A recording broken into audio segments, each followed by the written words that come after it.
Okay. All right, let's go ahead and get started now. So, a couple things that I would say is, and some of the questions in the chat even reflect this, is that I think that I'm going to start very abstract and more philosophical, and we will definitely get to the nuts and bolts. So, I can tell you a little bit about myself and my journey. I have been a licensed clinical psychologist in private practice in the Bay Area since 1997. After I completed my doctorate, I had worked in so many different sites and completed a couple of postdocs and did all kinds of things from community clinics, emergency rooms, medical centers, Kaiser, the VA, family practice medical centers, private offices in terms of like group offices, group practices. And I did a lot of contract work as well. So whether it was at nursing homes or care facilities. So I think that's really important to have a really broad base of experiences with a wide range of people before you go into private practice. Some people go in right away, and it's not usually a surprise to me if their practice building goes slowly because they haven't built up a lot of the skills, nor do they have the connections to have a thriving full private practice. So a lot of times people are like, I really want to do this. I just want to go straight from graduation into private practice.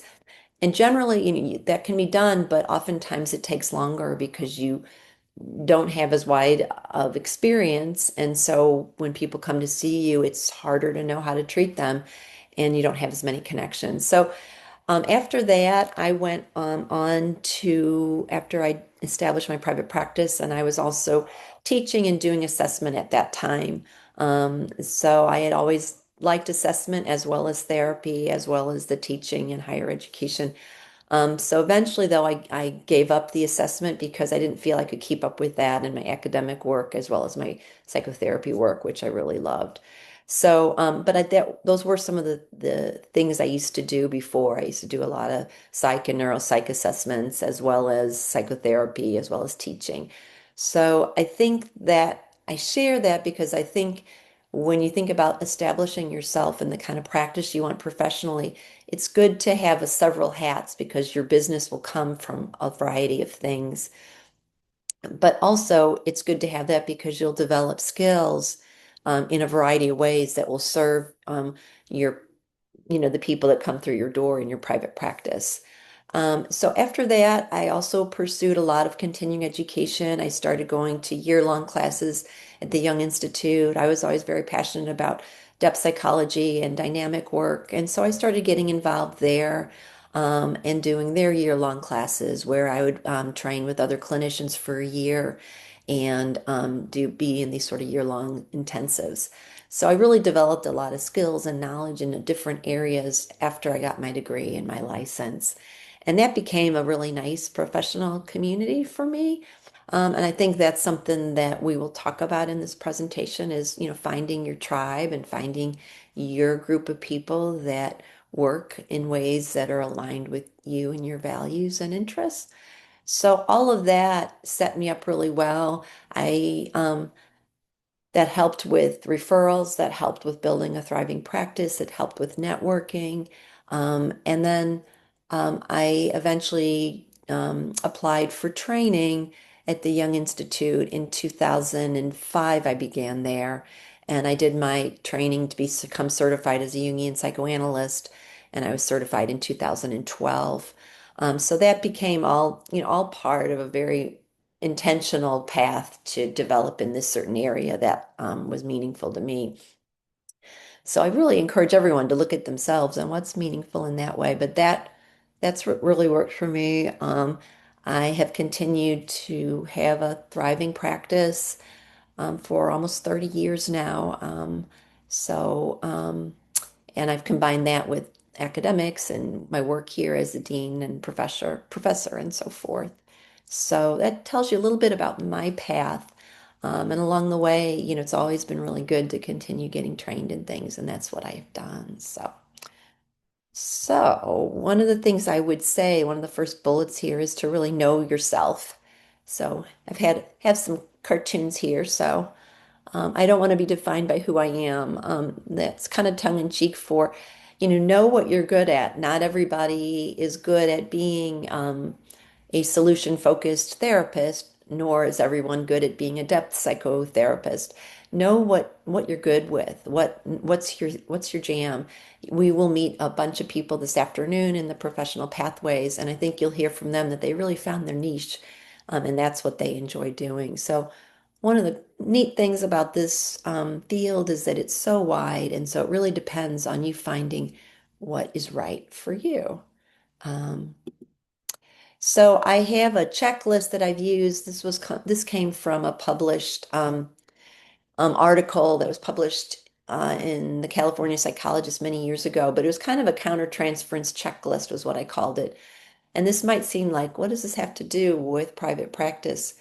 But I think one of the things people don't always realize is there's this idealized version of private practice, and oh, how nice that would be, and you can do your own thing and call your own shots. But it also requires everything kind of falls on you. There's no hiding behind an institution. There's no hiding behind a supervisor. And who you are as a person gets highlighted much more dramatically in private practice when it's all about you. So if there are things about yourself that, that intersect poorly with a new referral, your name could instantly get, marginalized or slammed because of sort of unchecked countertransference. So here's just some of many areas that I think are important to look at as you contemplate going into private practice. There was a question about the pros and cons of private practice, and some of the pros are having more autonomy, more decision-making responsibility, more independence. But the cons are that with that come responsibility, the need to be really organized, the need to be able to tackle problems head on. Um, so it's a mixed bag. So for people that don't have a hard time with the paperwork end of this profession, for example, or have a hard time with um, wanting to wanting to make quick decisions, this can often be a really difficult setting for somebody. Okay. Um, okay, so I talk about sort of a private practice mentality and personality. And one of the things that is can easily tank your practice is issues around integrity. So making sure your words and your actions are aligned, being able to follow up with people when you say you will, being able to respond to people in a prompt manner.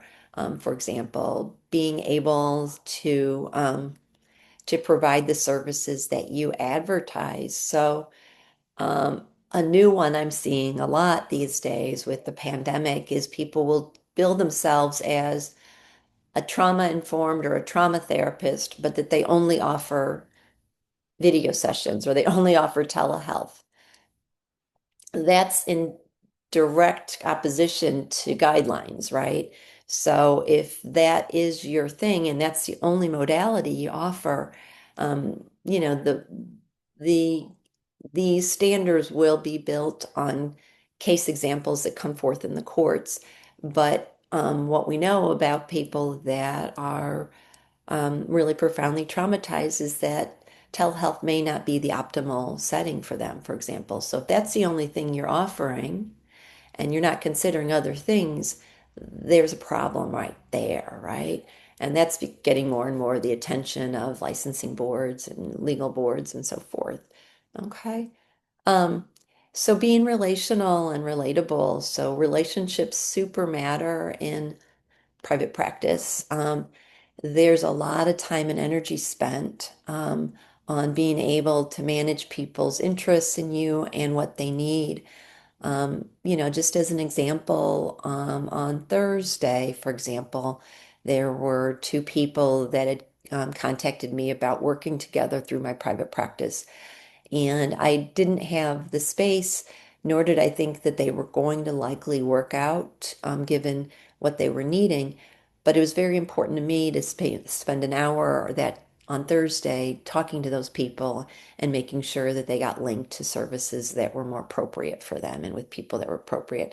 So I feel like those are the sort of things, those are some of your biggest, advertisements really. A couple of you asked about marketing in the chat, and a couple of you asked about taking time off and so forth. So all those things in terms of the marketing of a practice, oftentimes being able to do things like that, I have personally found to be a much more powerful way of marketing your practice than putting up posts, for example. You attract a kind of patient that is much more likely to stay.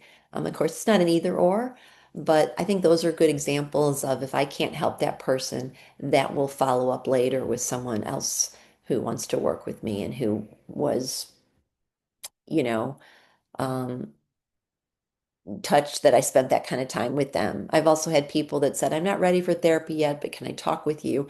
And then years later, they call me and now they're a new patient of mine, right?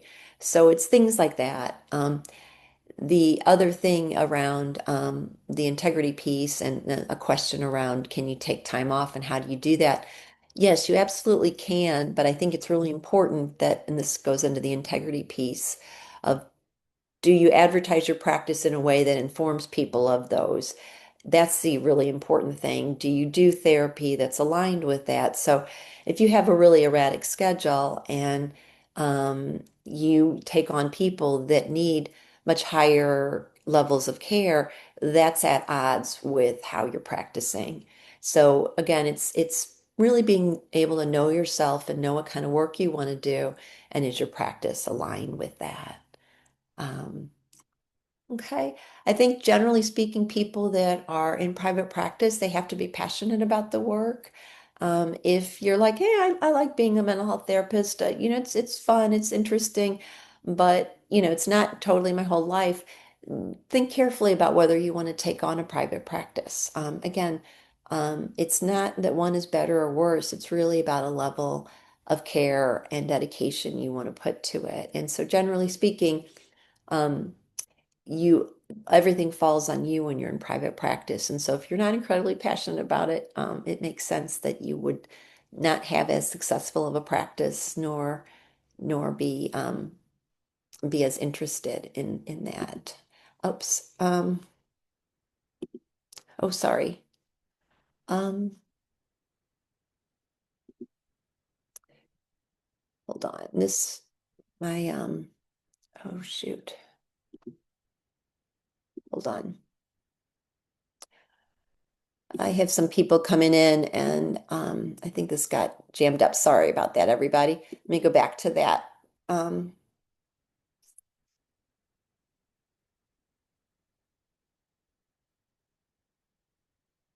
okay. Okay. So, um,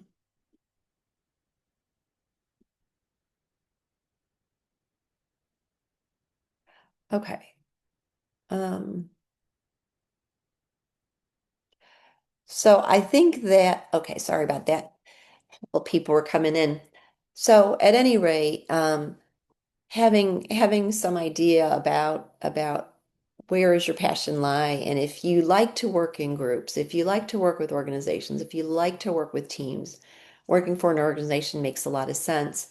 It might also make sense for you to join more of a group practice. There was a question about that. And so the pros and cons of a group practice, oftentimes you get more of that collegiality, but not everything falls on you in a group practice, like it does when you're in solo private practice. The con of that, though, is that you often then have to share profits. When you're with a group practice, there might be a different compensation structure. On the other hand, and I'll get into this when we talk about fees and compensation, you are also not necessarily responsible for fees that you have to incur when you're in solo private practice. So anyway. So think about that. I think it's really important to kind of have that curiosity, that sort of lifelong learning mindset when you're in private practice. So, For example, I'm always learning new skills, new tools, new ways of working, staying up on trends, and that's really important when you're in private practice as well. When you're at an agency and they bring trainings to you, that's very different than being on your own and having to seek them out. Another thing that I think is different about private practice is that if you are not as interested in working independently, it's often a very challenging work situation to be in. So, there are days that, all you know, the way I've organized my life here is to have one very, very long clinical day on top of all my responsibilities here. And there are days where I will just see only patients, and you're talking just to them, and it's often very one-sided. If that kind of stuff is like, you want to think about, is this the right setting for yourself? Um, and then finally, I think there's a lot more leadership that you need to have in a private practice than people realize. And so how you follow up with people, how you present your practice, having the foresight around certain things. That a lot of times when you're in training, and all of you are at sites right now, but you don't realize all that the group practice or the community agency is giving to you in terms of um, things that make you be able to practice, whether it's a ready-made form, whether it's a backup system, whether it's someone that you can call if your patient's in crisis. All of that are things you have to create yourself when you are in private practice. So think about those things. Um, Another thing is that I think to be successful in private practice, you have to be empathic and feeling oriented, yet also being very pragmatic and organized. And so there's a pragmatic level, there's a level of being able to do business well. And so if you struggle with, getting your notes in time, that can get magnified in private practice where no one is looking over your shoulder, basically. So those are things to think about, and that's all part of that self-motivation, self-initiative, and self-discipline. Um, it requires a certain adaptability and resourcefulness. Some of you asked earlier in the chat about specializing versus going general, and I'm going to get into that a little bit more. But it's really rare that the one thing you love to do is something you will totally build your whole practice on, especially in the beginning. So you have to be able to be adaptable. And so when I shared a little bit about how I began and my path, some of the things I did, I like doing some things better than others.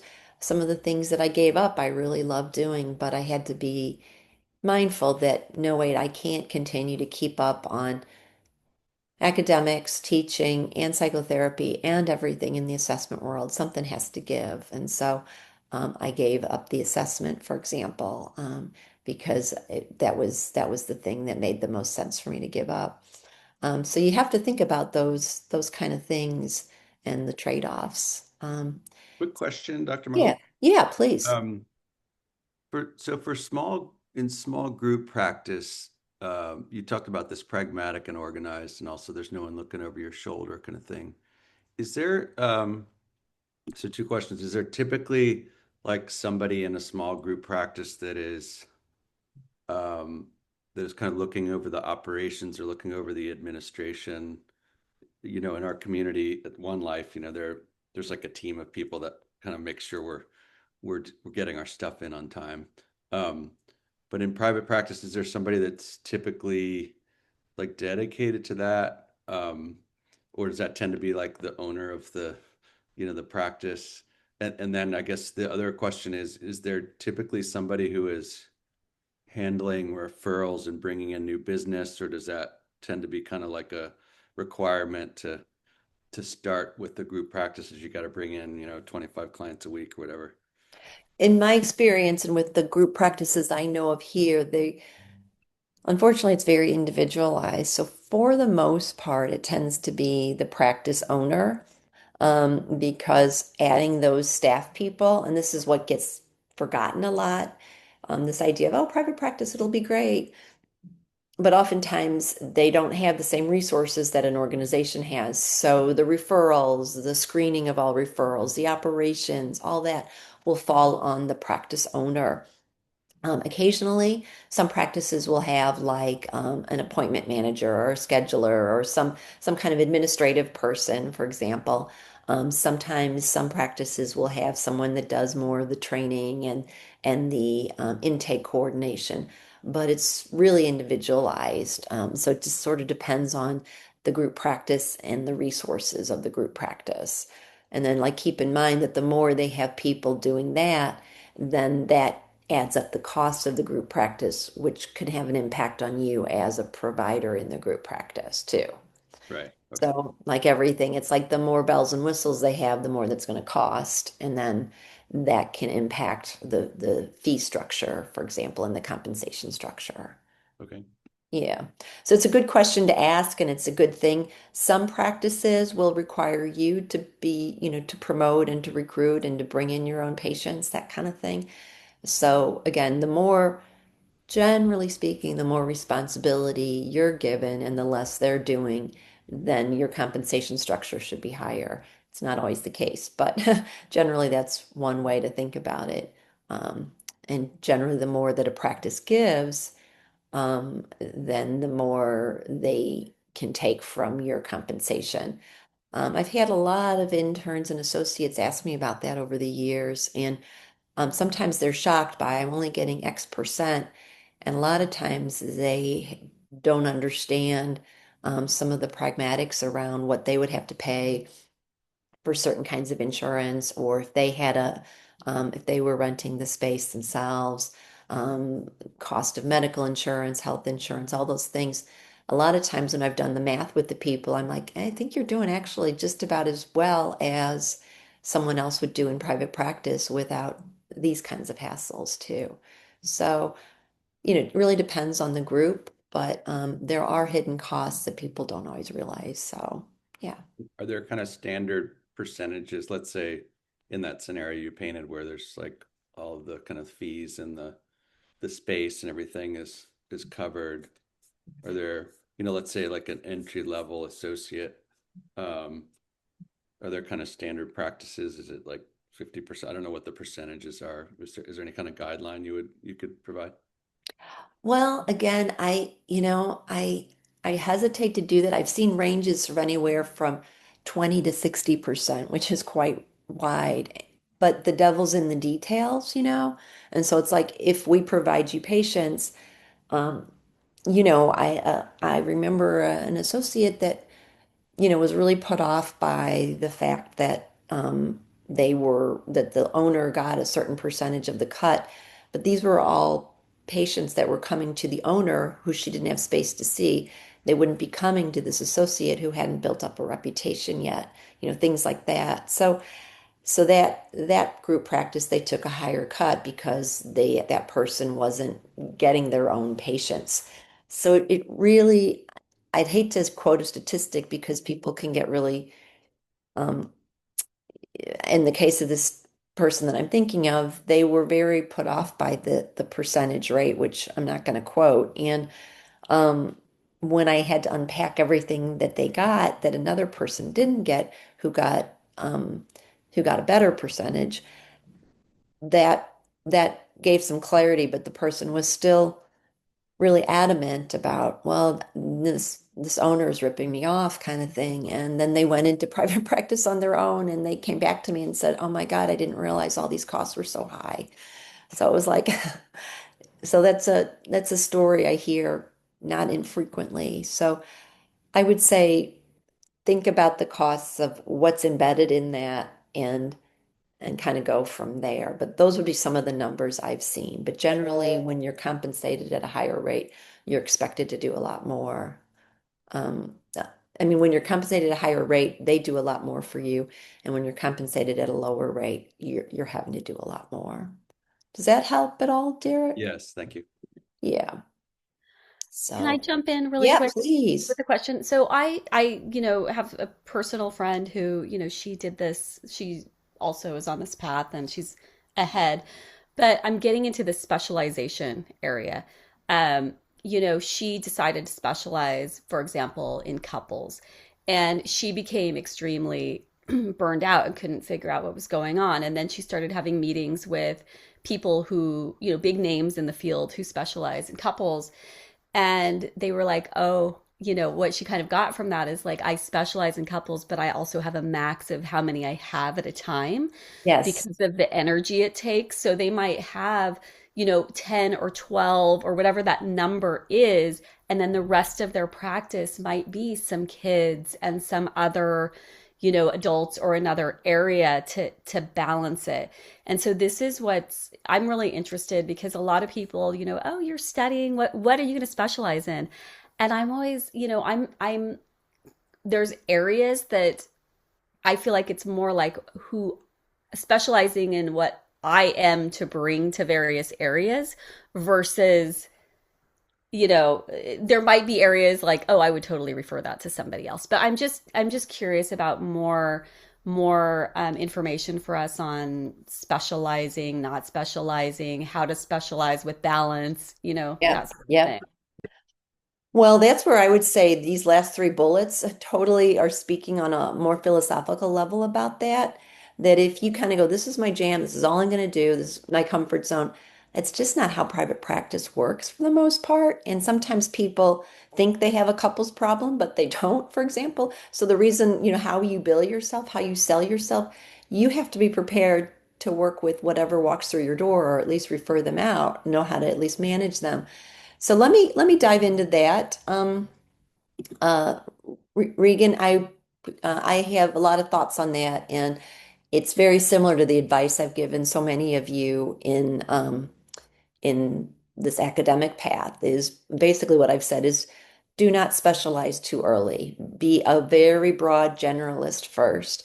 Be comprehensively trained because people will come through your door, and if you accept them as a patient and you're not trained to work with them. And they're not always, many times people don't know that they're struggling with something else than what they consciously come to your door for. So, many times people want to say that, for example, if you specialize in grief therapy, they want to say that they're struggling with grief, whereas they might be struggling with something even far more profound, like a major depressive disorder or a schizoaffective disorder, but they understand it as grief and they see you as a grief therapist. If you don't have the skills to disentangle that this is not, simple grief or a bereavement kind of issue, or maybe it's, complex prolonged grief disorder, for example, which is treated very differently, then you're going to be out of your element. People often say, this is what I do, expecting the patient to fit into that box. And that's where a lot of problems can emerge. So the short answer on that is right here. So, so I always say, go general, but cultivate a focused interest in a certain area. So you know what your interests might be. If you say, if your friend approaches it as, I really have a strong interest in couples, and I devote a big part of my practice to couples work, but I'm trained in a variety of things. I often think that's a far better way to go. So people will throw out the name expert, specialist a lot. It's always interesting to me, and I think patients see right through it. If you're barely even licensed and you already call yourself an expert in something, people don't really take too kindly to that. Um, and so there are so many areas of psychology as well that to be an expert in one thing, um, most things in psychology are interrelated. And so if you don't have a good generalist foundation, um, but you have a narrow focus in one area, in the clinical world, that's less likely to be as helpful as it is in the research or the academic world. So you can be an expert in, I don't know, the psychotherapy or the psychology of, hoarders, for example.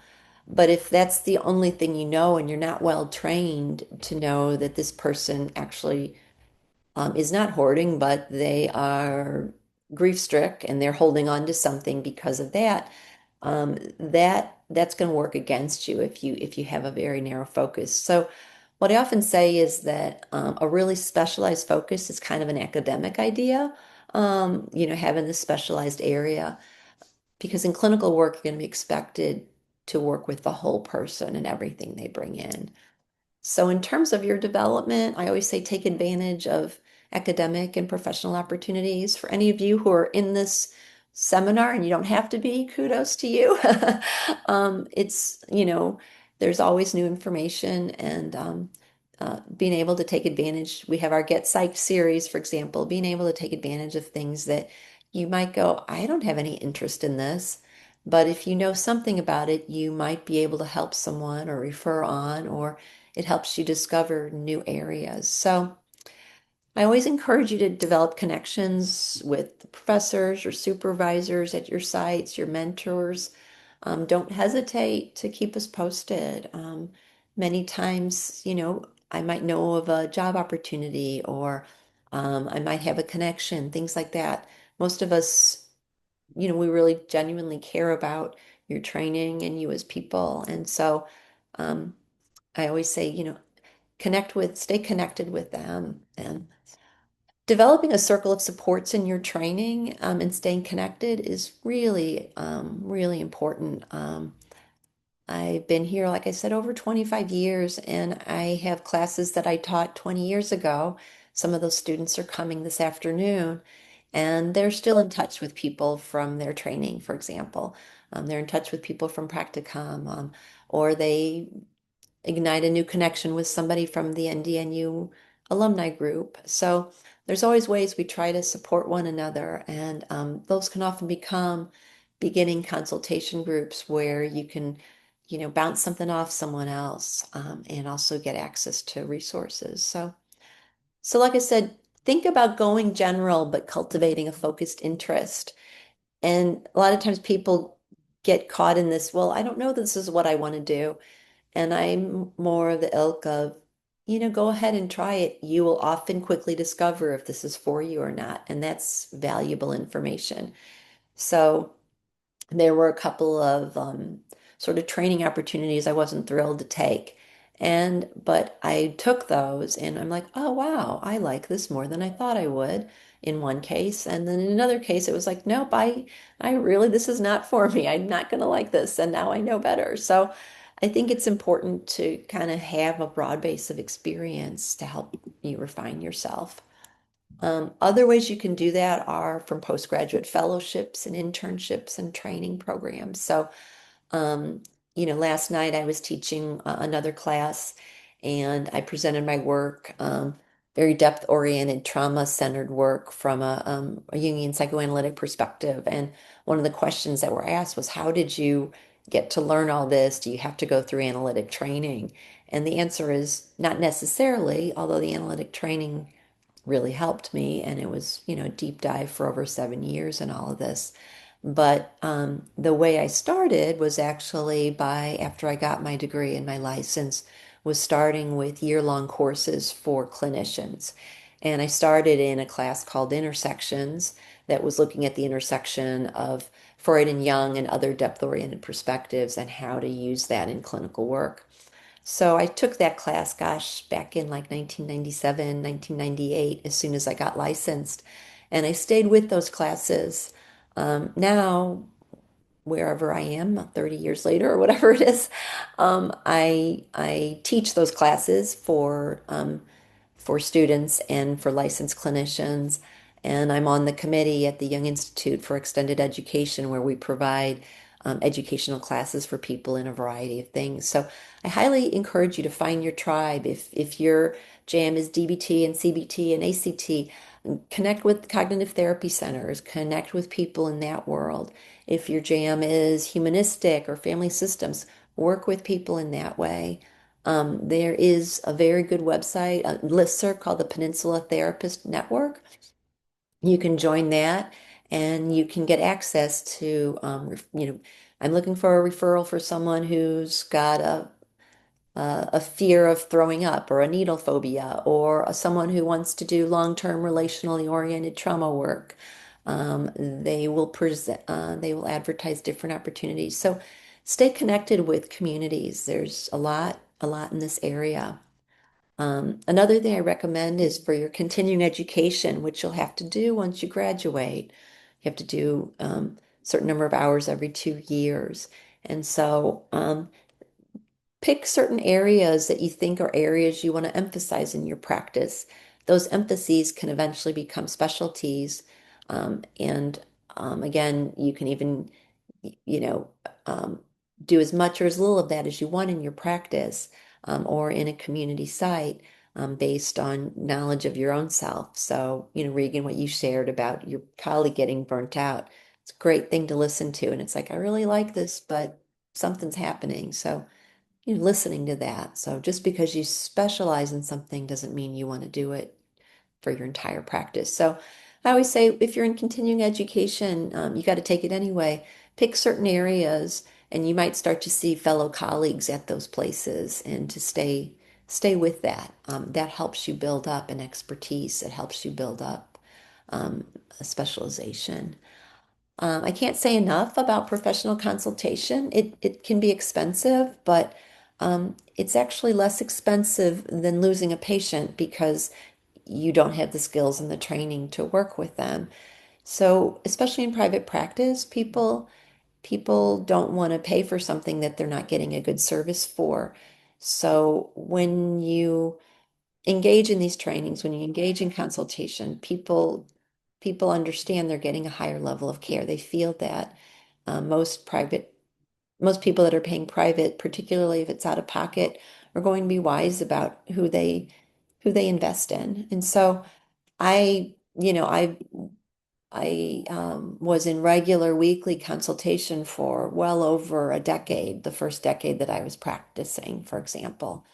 And that can add up. It can be, I don't know, $5,000, $6,000 a year, but it really paid off because I learned so much in that. And if you lose a private practice patient because you don't have the skills and the training to work with them, you've already lost that money, so to speak. So think about individual, think about group. It can be really good if you have any kind of risky situation, but I don't say it's limited to that. So, if you just want to enhance your work, I work with a number of therapists in consultation who just want to be better at what they're doing, for example. Um, and that can really help in a way that you just can't get to it in graduate school. A lot of times people are like, why didn't I learn this in graduate school? And often the real answer is you need to have a foundation first, and then this advanced stuff will make a lot more sense.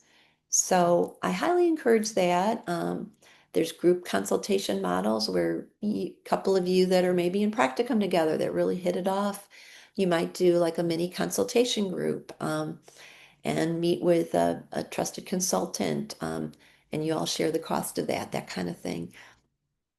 From a risk management standpoint, if you have a patient that's risky, if you have a patient that you don't really have a lot of training in, and something happens, you are going to be much better protected, even if something bad happens, if you're in professional consultation that shows that, you were aware of the issues, you were working on things with the patient, you were getting outside expert opinion, all of that. Okay.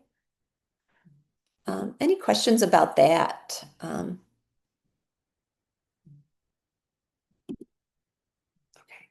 I think this section also um, relates to what you were asking about, Regan. So, in terms of the practice foundations, private practice, the mentality differs from an academic, a trainee, and an organization mentality. So, one of the things is, like I said, you're often in an academic setting, specialize, get your focus, and that's just not really how it works in private practice. Like I said, when you are referred to somebody, you get a referral, they might say, oh, your area of specialty can work for you and against you. Sometimes people will say, oh, I see you are like for me, like a Jungian psychoanalyst, or I see you've done a lot of work with trauma, or I've seen you've done a lot of work in perinatal mental health or mind-body connections. Do you also work with X or Y or Z? And the answer is yes, you know. So it's not so narrow. People don't come in on a dotted line. And oftentimes they come in more because they hear this referral, this person is really solid. I think they might be able to help you with your issue, as opposed to I want an expert in X or Y or Z. Sometimes that happens. You know, I've had that situation, and I think sometimes there can be a real setup because people think it's that laser and that narrow, and it seldom is. So. The other thing is that in private practice, it's, you know, you're not going to have people taking care of the organizational things. So that can be really challenging for people. Um, One of the things I like to talk about in private practice is the notion of an institutional versus personal transference. So when you're at an institution, you often can get, you know, you're from One Life, you're from the VA, you're at Adolescent Counseling Services. There's a transference, there's images, there's ideas, there's an identity built in. When it's you and you're hanging up your shingle, then the weight of that transference can often fall on you and people's ideas about who you are or what you can do. And so that's why sometimes it can be really hard if you haven't built up any kind of professional connections or any kind of reputation about the way you work. Um, One of the things I've often learned the hard way is that what you're competent to do at an institution may be very different in private practice. So, you know, I can think of some people that I worked with at various settings, whether it was the VA hospital or the Family Practice Medical Center where I trained, where I underestimated all that they were getting, both from the institutional transference place, like, hey, I'm getting served at the VA if they were a veteran, or hey, I'm getting served by this medical community if they were at the Family Practice Center. I underestimated how much practically those resources help them, like being able to refer them to a nutritionist or a social worker or those kinds of things. But then also, more philosophically, this idea that the patient had that, you know, I could be available to them 24/7, for example, and that's just not possible in private practice for most of us. Um, so again, have enough solid general experience. And that's why sometimes it helps to work in a variety of settings first to launch a more successful private practice so that you have had a lot more experience versus just a narrow range, because it's going to fall on you. Right now, your liability falls on your supervisors and your organizations, but once it's in your name, it falls on you. So, I also really encourage you to know yourself as a practitioner. So you got to consider your fit with the potential referral. And when you're busy trying to build a private practice, if you're struggling, if you're worried about finances, if you're trying to build a reputation for yourself, it's very human to accept someone into your practice that may not be a very good fit for you. And that I have seen people really struggle the hard way. They take in a person that they don't have the training, they don't have the experience or the skills, and then they're stuck because you have to care for this person. And while we can terminate with people, especially if we're not able to help them, that can become a messy thing where then you're accused of abandonment, for example. So I always, one way I work with that is I always let people know after I screen them by phone and we have a phone conversation. And all this takes time, right? So if you cut corners and you just let people come into your practice, um, that's a level of risk. So I, for example, don't have a portal where people can just book an appointment with me. I want to talk with the person. I want to see if I'm a good match for them. I want to see if I'm the right person for them, at least as far as I can tell in that call. And then after I do that, I usually let people know that the first 3 to 4 sessions we will be consulting. We will see if we're a good fit. And if you or I don't feel like it's a good fit, then after that third or fourth session, I'll make a referral or that type of thing. So I always go much more slowly in that way and more thoughtfully myself. Um, One of the things people forget is that your license is general, but your scope of practice is not. And so, scope of practice is probably one of the areas that clinicians get into trouble with the most. It is one of the ethical parameters that you don't practice outside of your scope of practice, but nobody polices that. The only way it's often caught is later when a patient lodges a complaint. And then you're grilled, say, by a prosecuting attorney that says, well, how much experience did you have with people that were diagnosed with borderline personality disorder and alcohol dependence? And if your answer is, well, I took the addictions class during my master's program, that's often going to backfire on you. So, your scope of practice is really, again, yourself. You got to self-regulate that. So, if that's an area you want to grow in, it's really good to continue to get CEU trainings, to take extra trainings, to work with somebody in consultation. Doesn't mean you can't branch into a new area or none of us would ever expand. But so you can take on a new area, but you just have to continue to do the training and the supervision and have enough of a solid sense and continued learning. Um, I I do not do family therapy. I took one family therapy class probably 40 years ago now in graduate school. I have occasionally, I work with parents when I do child work, but if they really need family therapy, I will be referring it to one of you all who has that training. Even though as a licensed psychologist, I could technically do family therapy, but I don't have that experience and training anymore. I did very little of it as a trainee, and I've done even less since I've been licensed, for example. So that's one way that you have to know about yourself and your expertise. So, um, okay. Um, how's this going so far? Any questions? Anybody want to ask anything at this point? Um, okay. So getting known, how do you get known? Well, there's a lot of ways of getting known, and that's where some of you have heard me say, don't be too worried if you don't get all your hours done at the end of your practicum. Um, it's all investment into building up your reputation as a mental health professional. You're doing the work, you're out in a site, you're having a chance to network all the time. And many of you have done that really well, taking advantage of the connections at your sites. I have always highly encouraged you to get involved in supervised field experience as soon as you can. That is something that my section of seminar was just sharing a little bit with me about some other schools. That is something that we highly encourage and we do year round because we want you to get known. And the way to do that is while you're in school, while you're still in training.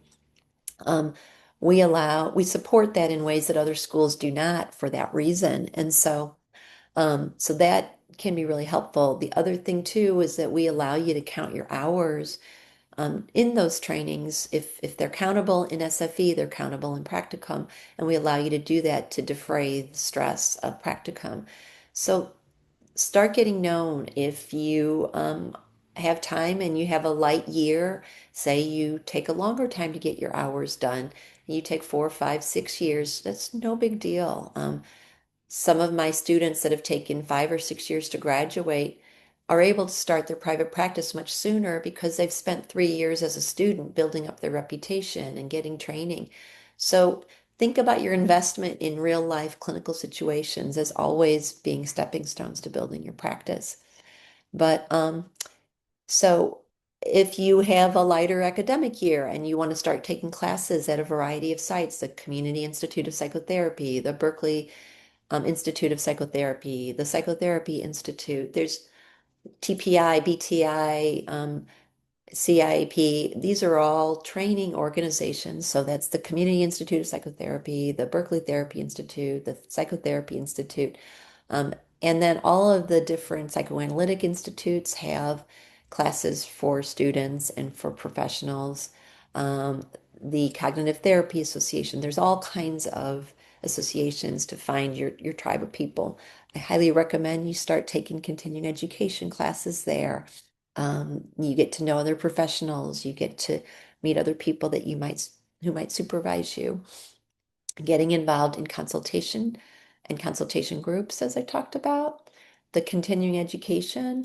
One of the things I always think about is the value of doing extended classes or year longs. People will get to know you. People will get to remember you. You will be able to build connections with other practitioners.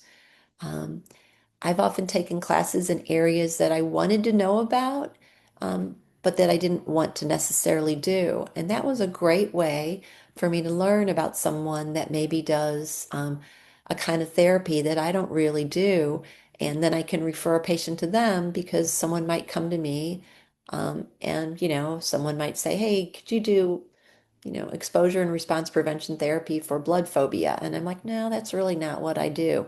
So, but I know someone good that could do that. So that's how you often build your practice is often, connecting with other practitioners whose expertise and interests might differ from your own, as well as connecting with your tribe. Okay. Um, there was a question about marketing, and I can't say enough that I have done myself very little formal marketing in the sense of, come to my practice. I'm not on Psychology Today, for example. I'm not on any of those, which I also trained at a different time and that wasn't as popular. That might be a really good thing for any of you to do because it's a different time and a different age. But what I would definitely emphasize is that signing up for all those things um, can help some, but I think what honestly helps the most is being engaged in professional activities in your field and serving on a board, going to these classes, attending events at an organization, supporting a cause, those kinds of things. Being involved and active in the profession is a really good way to get well known. Teaching courses, offering to train. All of the students all of the alumni that were once students in my program who are doing professional pathways this afternoon. That's a good way for them to promote themselves and be known professionally, for example. So all of these kind of things, just being involved and active and passionate as a mental health professional, I often think is some of the best advertisement, particularly in getting the kinds of patients you want to work with. So sometimes people can sign up at sites and sign up with apps, and again, those are not necessarily bad things.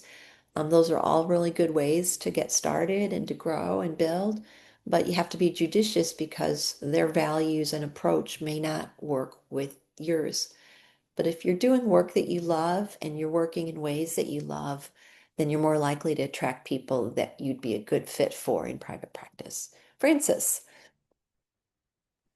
Thanks, Dr. Marlowe. Is there like an information sheet with all of those training acronyms that you listed off? Is that anywhere on Canvas or on our website? Um, if Like professional, well, you mentioned consultation groups and continuing education, and you mentioned a bunch of like training institutes. Is there Yeah, is there a list of those somewhere? I can put it in the chat. Um, Yeah, I mean, we obviously not don't need it for today, but just, thinking like, wow, what a great resource that would be to see all those training places where we can do continuing education. yeah, absolutely. Yeah, absolutely. No problem. Um, And then consultation groups, like how does one go about finding a consultation group? it often comes like you do, you might, a lot of times you put it out there. I'm looking for someone, a consultant that can do X or Y or Z, or you might learn about them from a training you go to, or you might learn about them from a site you're working at. Um, you might learn about them um, when I taught an extended education class at the Young Institute, for example, I would teach certain classes and then the mental health clinician would contact me for private consultation. Similarly, there was a class that they took as much as they could through the Young Institute, and a group of them got together and they developed a mini consultation group and they invited me and two other people to teach them for that year. So you can create all those things yourself, when you get done. Find people you want to work with and learn from. And that's why I always emphasize the more you get out there, the more you're going to learn people that you're like, oh, that's really an edge for me. Or, I really like this person. I really vibe with them. They have something to offer. So that's one way to do it. I used to offer that through the school, and unfortunately, I haven't been able to sustain that. I hope to return to that, but I haven't been able to sustain that. But I used to do a depth psychology consultation group for graduates, and that was super fun and really good. But again, all of you on the screen, you guys are all bright, talented, amazing people. Um, connect with your tribe and you can build one yourself. Sometimes you can do it yourself and have it be peer led. Other times people will bring in a consultant for a session or two. Other time, and of course there's fees and all that involved, right? And so, but usually if it's a group, it can be pretty reasonable. Um, and then other times, you have a consultant involved the whole time. So there's a whole different ways you can do that. Another thing I'd Thank recommend you. is, yeah, sure, is contract work in related settings. So, oh, Ralph, yes, You can just go on the internet and look for consultation groups, and they'll be advertised. Like you could look up consultation groups for MFT, consultation groups for like EFT or any number of things, and just play with that, and there'll be stuff come up with what their fees are and where they are, and what's absolutely. available. Absolutely. They're all over. And so you don't often know if it's an internet search, you may not know the person as well, but you can vet them and all that. On the other hand, I can think of one of our graduates that, wanted to always work in the area of divorce and couples work and did a lot of the foundational work and then went on after he got licensed and did the EFT training, for example, and stayed with that for a year. So after he did the EFT training, he knew the trainers well enough to go, oh, I think I want to consult with that person now on how to do EFT work more effectively. So the master's degree, it seems long, all the hours seem long, but it's really just a stepping stone.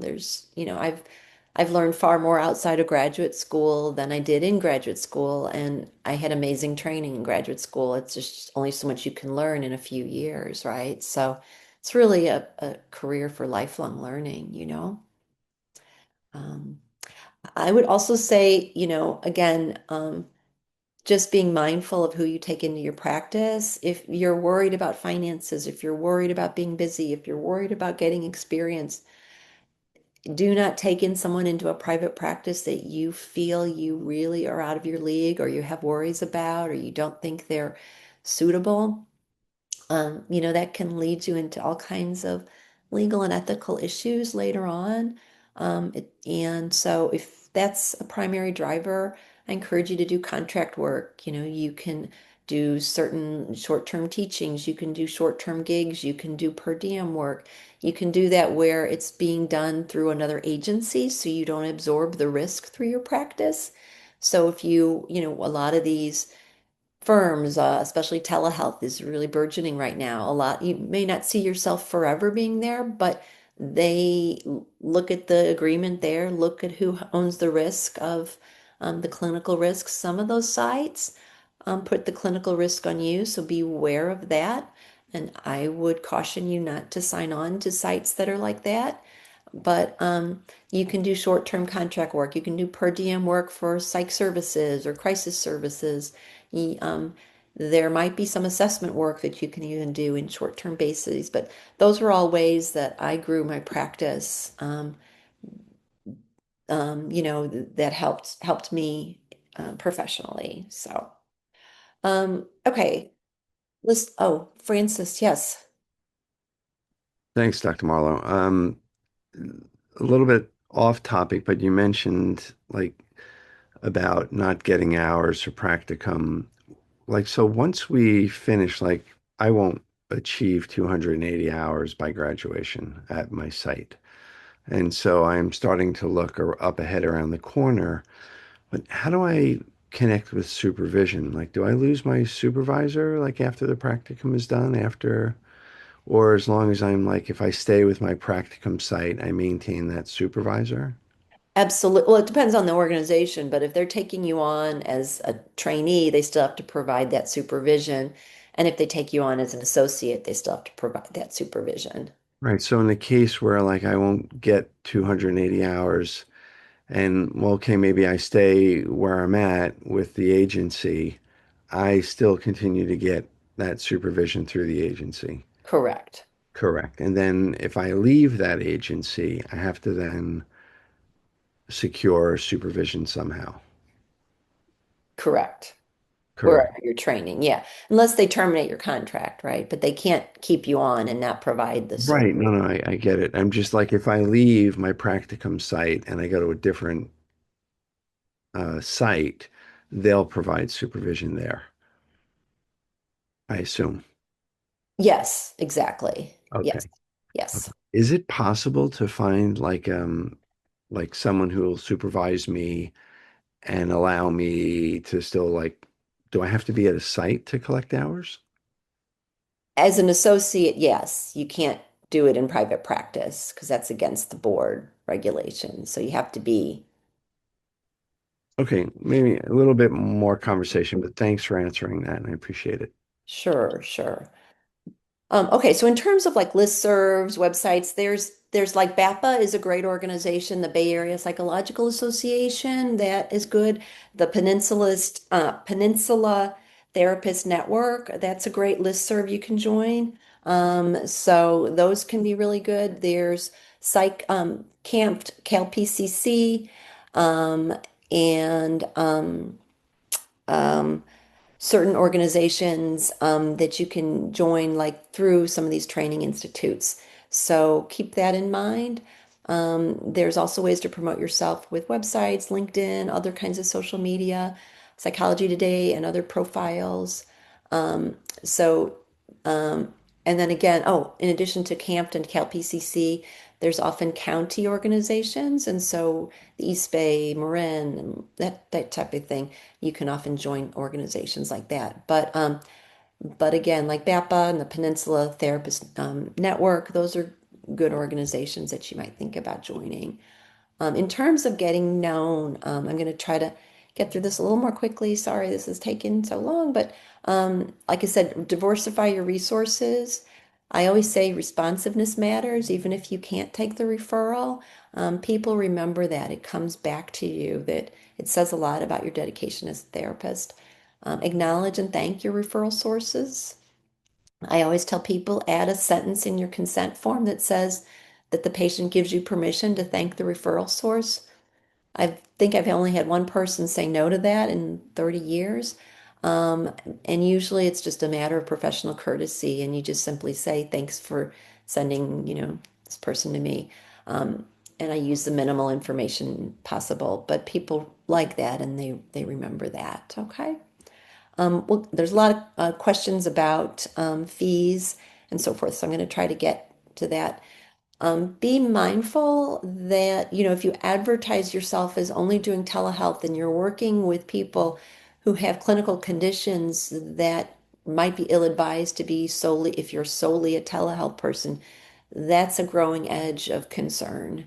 So be mindful of that, even if you're going to do a lot of telehealth. And I do a fair amount of telehealth, but I still maintain a physical office. And that's really important for a lot of reasons. So, yes, it's an added expense, but it's also important because you don't necessarily know how somebody could show up. Um, If you're in terms of location, thinking about what works for you, again, if you're going to be solely telehealth and you're advertising yourself, for example, as a trauma therapist, that could be problematic, for example. Make sure you check zoning regulations. Ada, I'll get to you in just a second. So certain counties have different zoning regulations where you need a business license or you don't. Also, certain buildings are zoned for psychotherapists and some are not, and I learned that the hard way. Um, So in Burlingame, where I used to practice, there was a building that MFTs, LPCCs, psychologists were all in, and the landlord told me that they weren't zoned to be there, and so I had to move out of that office. And the people that were there, Burlingame cracked down, and they all had to pay a hefty fine. So anyway, you got to just check the zoning, okay? Ada, you had your hand up. Yeah, I'm just wondering, since we're on this topic, how much is it encouraged or discouraged to practice when we're doing our practice to do it in our home?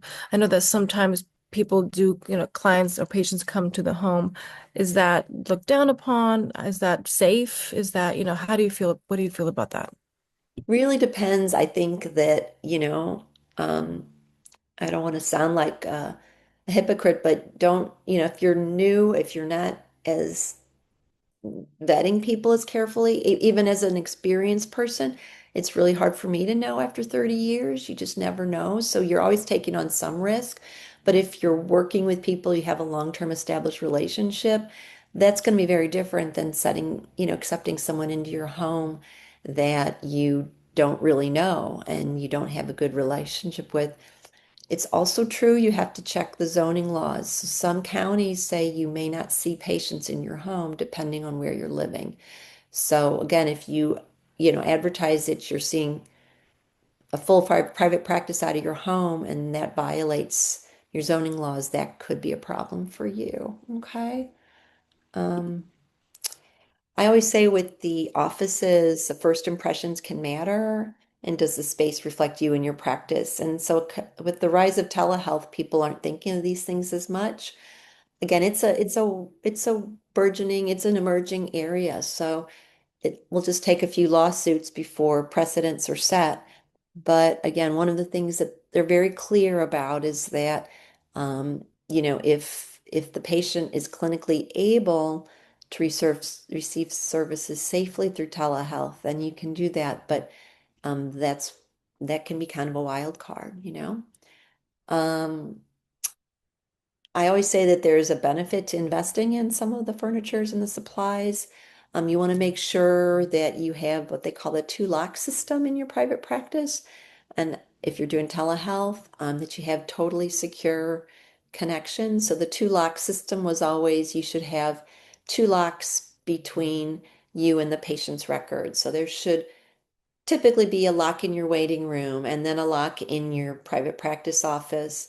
And even better if you have a locked file cabinet. So that's the two lock idea. So if you leave your office and you leave the records open and they get lifted, that's a malpractice concern, for example.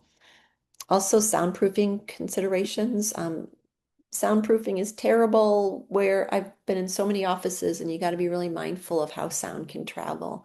So that can be really something to think about before you invest in a private practice office. I highly encourage you to go into the room next door and see how much you can hear, because you can pay thousands of dollars for acoustics.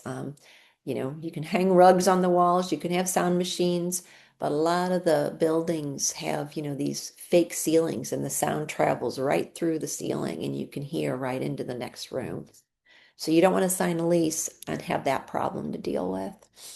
Um, in terms of some of the pragmatics, again, being mindful about the telemental health, um, a lot of people forget that if you're practicing, you're not supposed to cross state lines. That's still the law with telemental health. So if your patient's in another state, that's an issue. The other issue people forget is about malpractice insurance. So if you're licensed only in California and you're treating someone in another state that you're not licensed in, there's a licensing issue. But then the other issue is that if your malpractice coverage only extends to treatment that's provided in California and your patient overdoses in Minnesota and you've been seeing them on telehealth for 4 months now, that's going to be an issue. And a lot of times people don't think about that. Um, excuse me. When telehealth happened, a lot of people said, "Oh, I'm licensed in both states." If they had that awareness, some people didn't have that awareness even, but um, but they hadn't looked at their malpractice carrier to see what the malpractice coverage was across state lines. So you want to be mindful of that. Other pragmatics are you need to establish all of these things. The Ofer Zur Training Institute has like kind of a clinical training package that you can purchase with all of these. I highly recommend this age of AI. You can certainly Google that and a chat GPT that and see what's recommended. One of the newest iterations is to have a telemental health consent built into your consent form too. So to have more fleshed out in that. Um, but again, these are all things you're going to be responsible for creating if you have your own practice. Um, Can I jump in with a question? mhm. This is sort of the opposite of Ida. I have a colleague who has sort of gotten into a practice of going to clients. And I don't think it's an area I will ever, just given past businesses and things. But what are your thoughts on that? Well, that's not totally uncommon. And if it's covered by your insurer, for example, that and you're upfront about that, and again, it's the same vetting process. I wouldn't let someone come to my office nor go to theirs without being carefully vetted. But some it fits with the kind of therapy you're doing. If they're homebound, if they're got disabilities, what's the clinical interest for doing that? Um, Clinically, if someone said it's just more convenient for you to drive and I'll even pay for your time, and I'm not sure that clinically I would do that necessarily, for example, because it might be at odds with what they're struggling with. So, Ada, Yeah, look at the full picture. Yeah. yeah, Okay, because I think there was a model that was sort of working and now it's kind of not, and it's interesting to kind of figure out how you are going to vet that and what exactly is happening there. Okay. yeah, Yeah, I had a comment about that actually because where my practicum is a community mental health center and I work with older adults, mostly like 65 and up, and a lot of them are homebound, so a lot right, of clients are like I go to their home and I right, really don't like that. yeah, So you're doing you realize like I don't want to do that, but I'm in it now, so I'm gonna see it through. But there are protocols that we're trained in our to always be mindful of. For example, if you're going to someone's home, make sure you're sitting near the door. Your back is not to there's right, certain like precautionary things that they kind of train you. If you're if you're a female, you're not really technically supposed to go into a male's home by yourself unless they're vetted or whatever. There's like protocols that are in place. So, yeah, I just wanted to kind of bring that up too, that there's certain things to be mindful of when you're going into someone's home. This like physically where to sit and what to do and have an emergency plan in place. exactly, exactly. So the key thing is clinical fit and are you following the proper protocols to be safe anywhere? And of course, therapists have been harmed in their offices, so it's you know, the tragic case in Florida just happened where a former patient came and killed someone at a community clinic. These things happen, and so it's really important to have that proper safety in place. So terms of some of the pragmatics, some of you asked about taking time off. And again, that's important to know in your policies. What's your availability? What's your regularity? Are you accepting patients that fit with your availability and your regularity? Being able to be really clear about how will you contact people, including electronically. I'm still very limited with that, just because of data breaches and so forth. All of you are being trained in ages of record keeping. Some of you asked about this in terms of what are some of the good sites. I am still old fashioned and I use pen and paper and notebooks. I still swear by that, just because there's so much cyber attacks. Now you have to pay for cyber insurance because of all this. But if you are most of you have been trained in that model and will likely continue in that. There's certain reputable ones like Simple Practice, Theranest, things like that, which will do the record keeping. So let me dive quickly in this. Goodness, I didn't realize we're this late. So, looking at your relationship to money, looking at what you need versus aspire to earn, how do you achieve this? I look very much at like, okay, how many people can I see on a sliding scale and how many people can I see, do I need to see at my full fee? So you need to look at sort of it like a business plan. Again, are there other ways to support your financial needs so you're not prone to taking patients out of financial worry? Um, some things people don't understand is that when you are in private practice, you also have to pay self-employment tax. That can really add up. And if you are in anywhere close to an average to higher tax bracket, that extra 17% can make you then taxed at about a 50% tax rate. So, private practice fees might sound really high, but you often take away about 50% of everything you make. And that it can be very different than if you're in a community agency and they're throwing in the employment tax and they're covering all the things, Social Security, disability, all of that. So all of that falls on you. I have to have my own health insurance. I have my own disability. I have my own malpractice. Malpractice and professional liability insurance is an added expense, usually a few $1,000s a year at this point for me. And unlike car insurance, usually the first few years of practice, it's cheaper.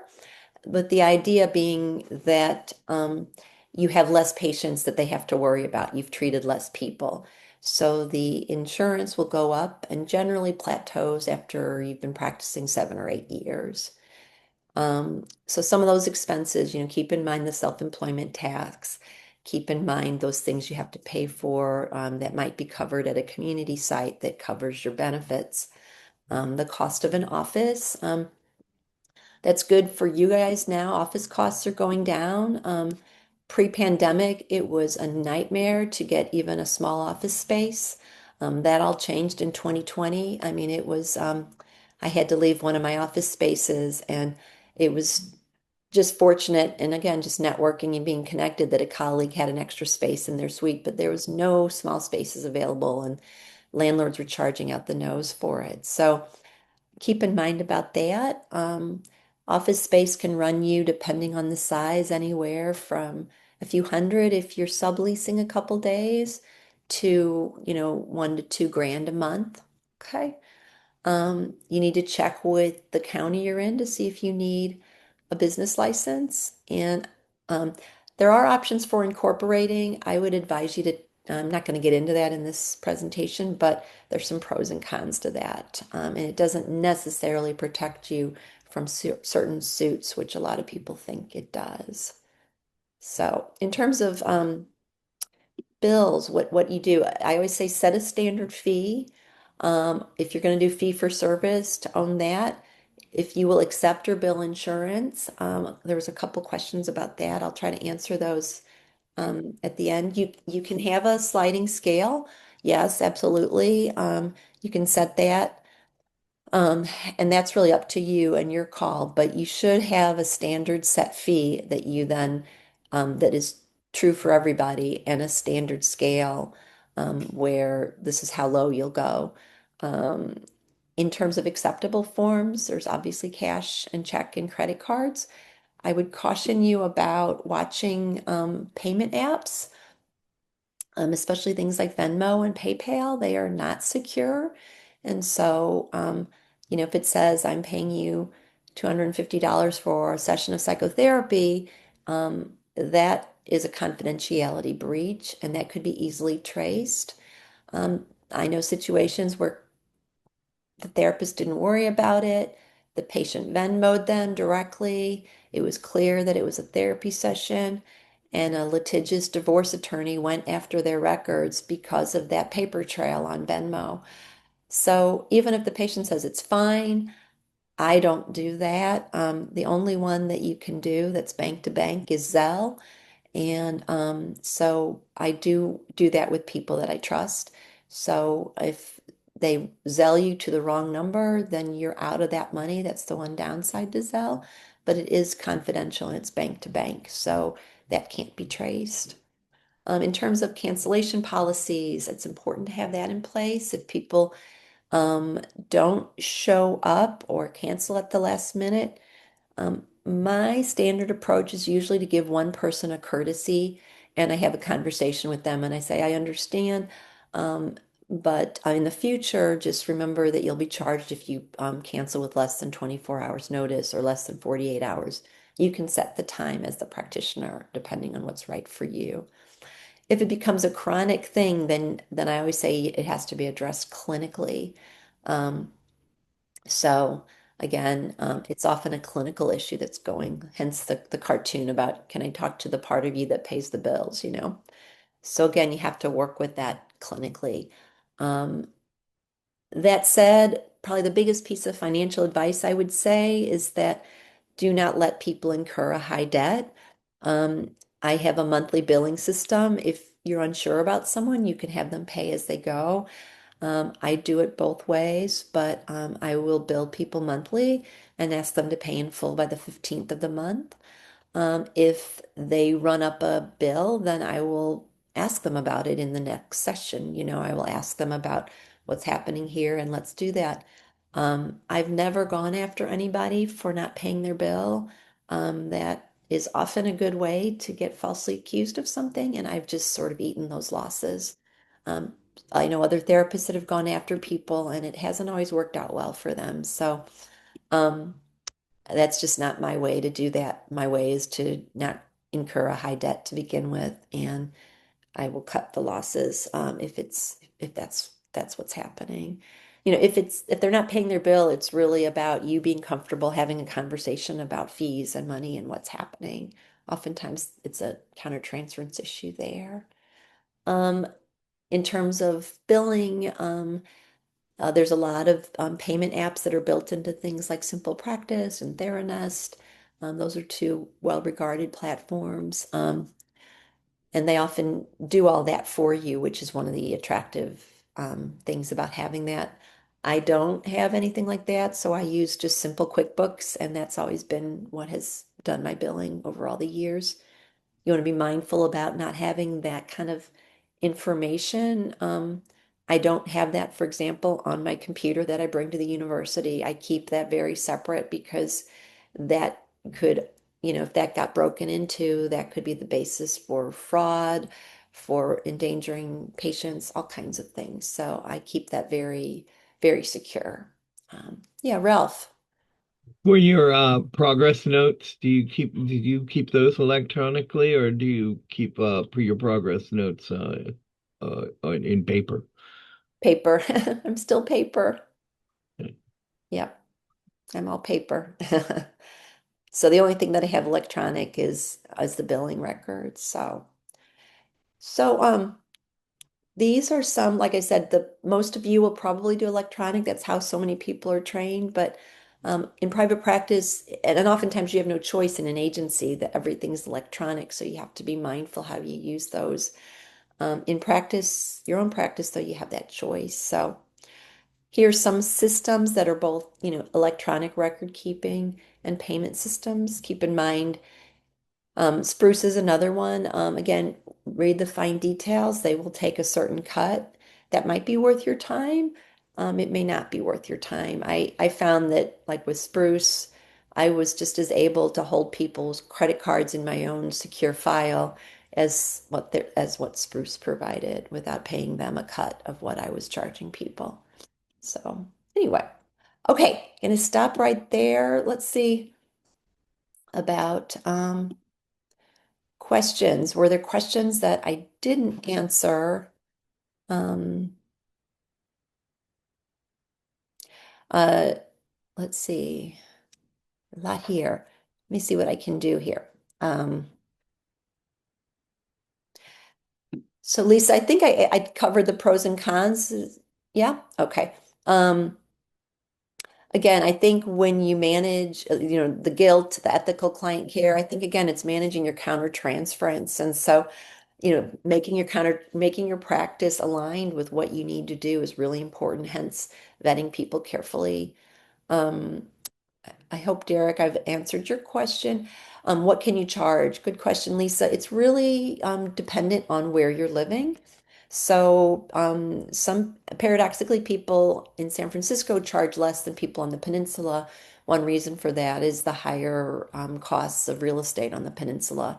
So, it really varies based on your area. But what I would say, associates can charge, any associates to newly licensed people, I've seen a range from anywhere from 150 for a session to over 300 per session.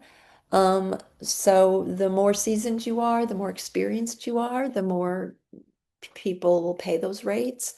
But generally speaking, it's not uncommon to see people that are beginning in the field charging anywhere from, 175 to 225, 250 even. Sometimes people are willing to pay that, sometimes they're not. Certainly, if you're not licensed yet, you generally typically charge less. So,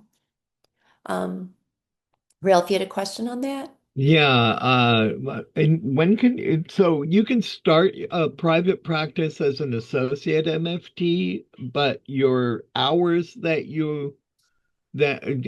as long as you're under supervision, right?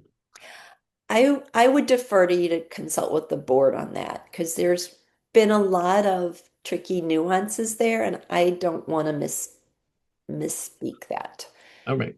Um, there's things changed about an on-site supervisor or not, and how much you can do or not. And so I would really want to hear that directly from the board. So, It's yeah. probably better to stay with an agency till you got all your hours anyway, until you're licensed.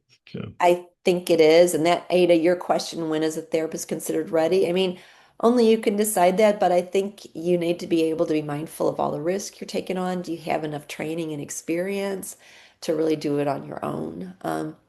And so I really say get a lot of training first that to be, to be more effective. If you don't know what you're doing, you can get bad mouth very easily, and that can plummet your practice too.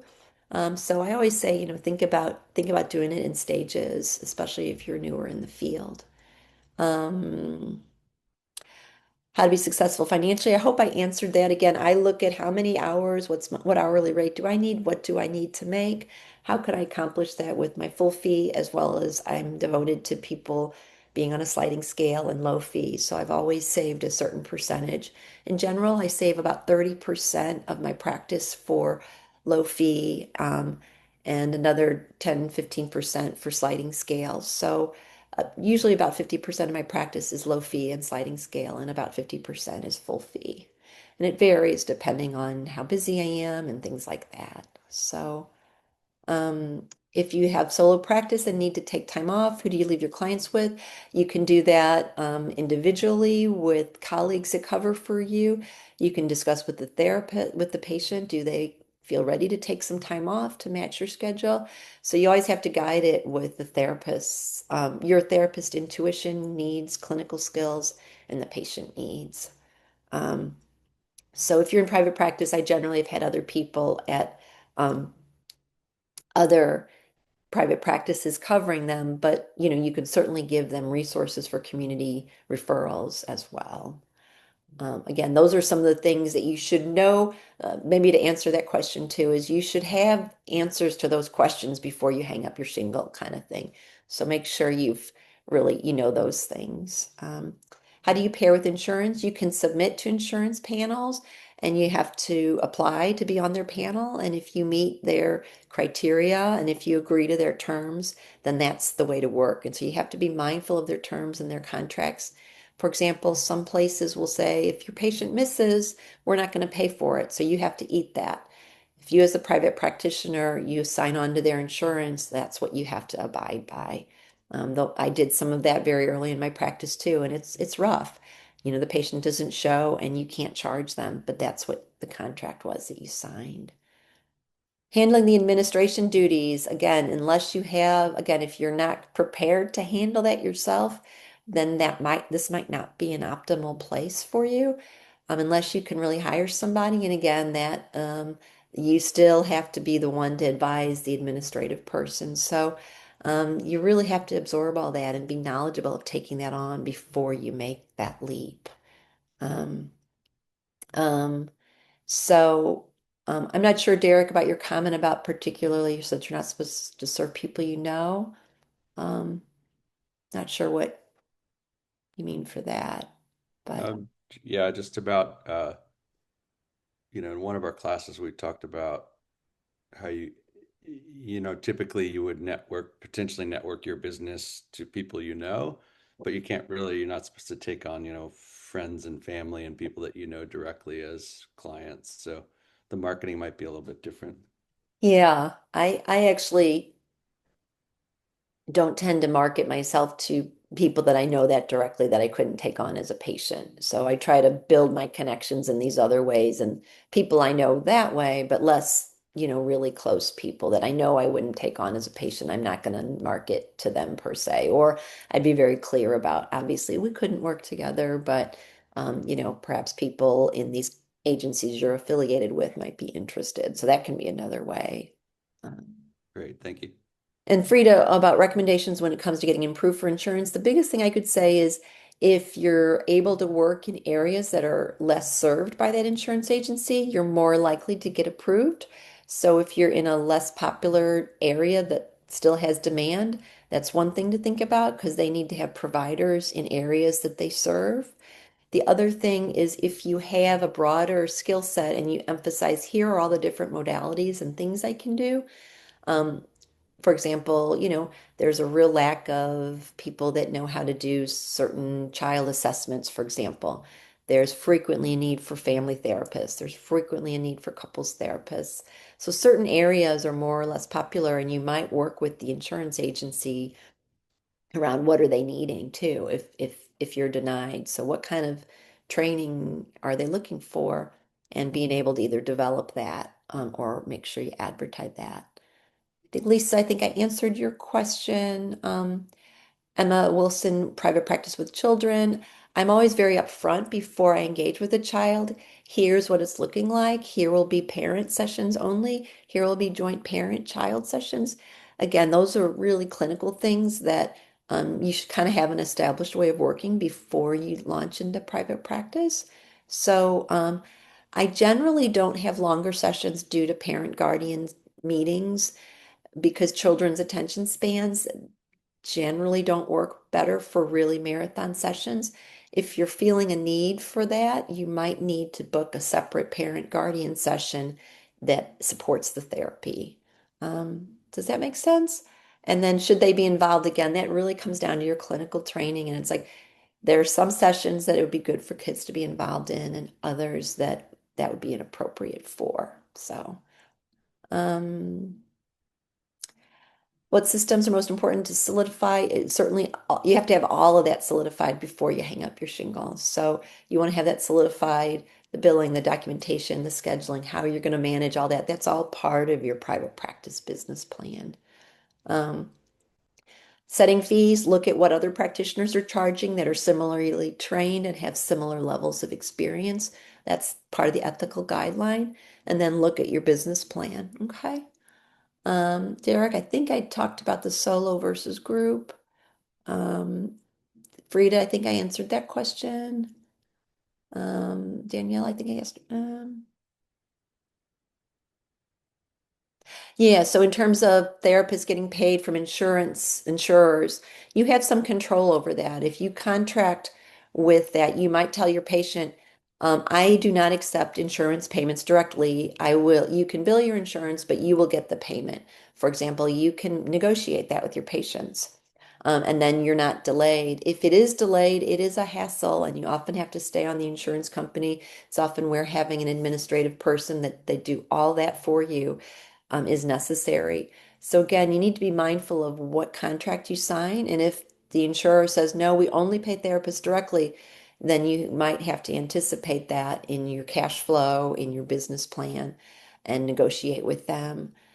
So sort of planning ahead is by being really clear about this could happen and what reservoirs do you have? Do you only take on so many patients with that insurance for your practice, knowing that you could be delayed, for example? That would be something I'd be thinking about, for example. Um, if Leslie, if I have any safety concerns with someone, I'm not going to agree to a late night meeting. So prevention, again, you can have boundaries, Leslie, about if there's any safety concerns, then I encourage you to schedule patients at a time where they have to make the time to attend. And if they can't, then you're not the right person. You're not a community clinic. You don't have late hours. You don't have a security person on staff. Okay? Um, Patients aren't paying. Again, similarly, I will have a clinical conversation, and I'll start to do an exit plan or a termination plan. You can't terminate abruptly in a crisis, but you also are not obliged to see people forever if they're not paying. I will give a referral if they can't afford my fee. Um, I think, Helen, yes, finding a small practice with a few other therapists can be a good starting point. But keep in mind, a lot of people there are always constantly seeing patients too. So there's not as much camaraderie as if you're in an agency or in a community place. So that's something to keep aware of.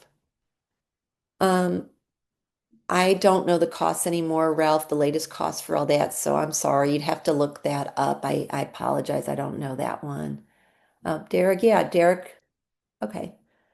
Um, we've done consultation, reasonable fee. I think I covered that.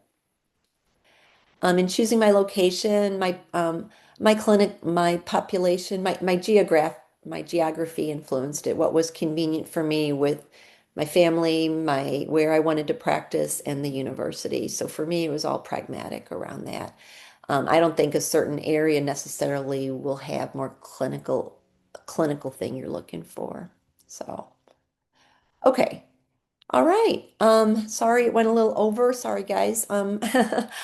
Um, I will look forward to seeing you all at 1 o'clock then. If you have any other questions, I'm more than happy to answer them. Just let me know, okay? So I hope this is useful for you all. Okay, bye-bye now.